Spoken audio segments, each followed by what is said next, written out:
Benvenuti a questa mini rubrica a proposito della cucina longobarda presa dal punto di vista della ricostruzione. Nel nostro approccio in particolare per quanto riguarda la didattica, noi riscontriamo il problema del contenuto dei ricettari a noi prevenuti, per esempio Antimo o Apiccio, perché sono ricettari di corte.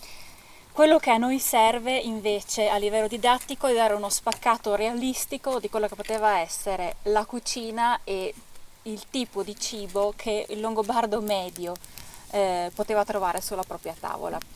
Di conseguenza noi ci basiamo sui ritrovamenti archeologici di offerte di cibo all'interno delle tombe e sugli studi sugli scheletri, che ci permettono anche in una certa misura di capire quali fossero gli elementi sostanziali e primari all'interno della dieta dei longobardi cividalesi della prima generazione e della seconda.